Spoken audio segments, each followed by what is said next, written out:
Task 49, applying a modified Robert Jones bandage to a forelimb of a patient.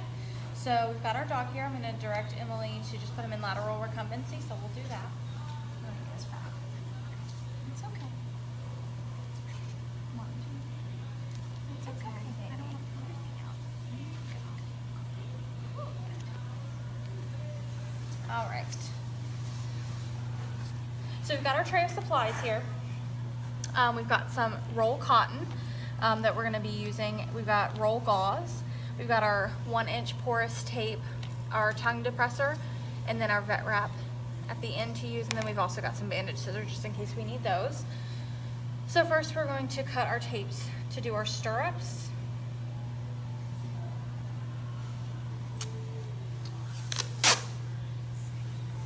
So you just want to make sure that you have at least 5 inches below the paw showing. That'll be a good amount. You can just tear this here.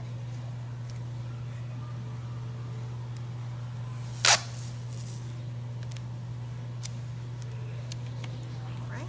So we're going to put the tape on the medial and lateral aspect of the forelimb.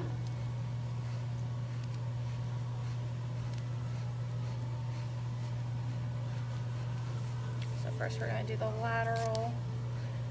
And we're going to put our tongue depressor in the middle here, the end of the toe, distal to the toes.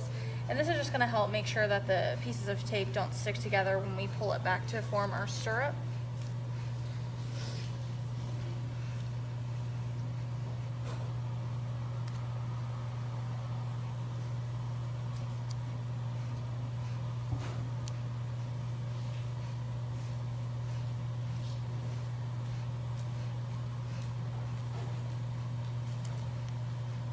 Alright, so now that that's done, we can start using our roll cotton. So we're going to start at the distal part of the forelimb.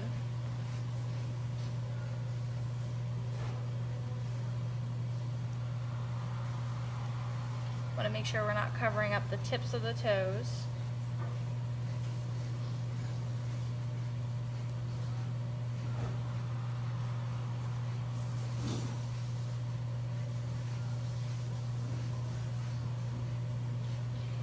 And you want to make the roll cotton tight, but not too tight to cut off any circulation.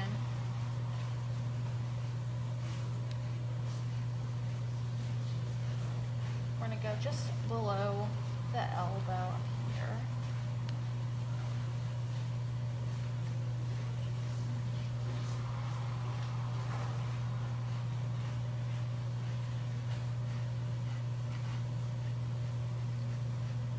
Also, this patient did not have any wounds. If they did have wounds, we would definitely want to make sure we address those before doing the bandage and apply some wound dressing to the wounds before we start this procedure.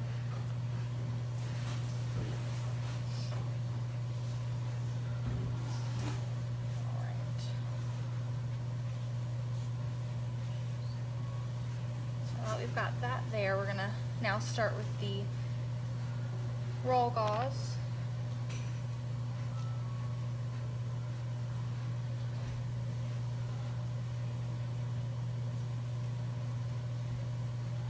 Same thing goes for this. You want to make it tight enough, but not too tight.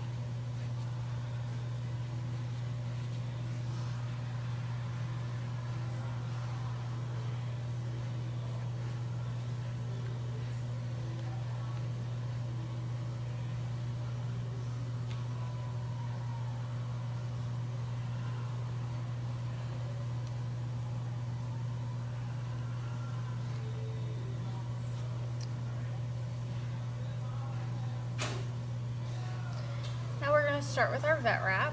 Oh, I'm sorry. First, we're going to take the stirrups off here, undo the tape, just twist it around, and pull the tape back on each side.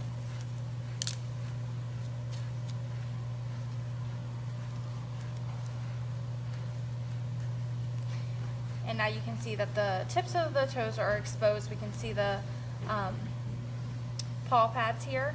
We're going to check those daily, or advise the owner to check daily to make sure that there isn't any swelling. And we can also check for any sort of foul smells, especially if there was a wound underneath the underneath of the bandage.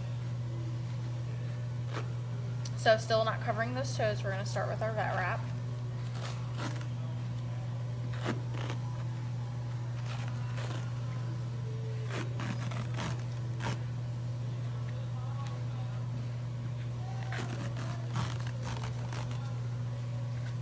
Same thing goes with the vet wrap about the amount of tightness that you use.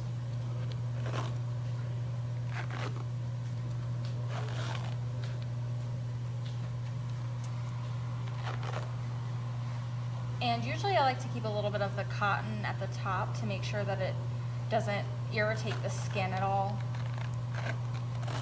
instead of this rough vet wrap.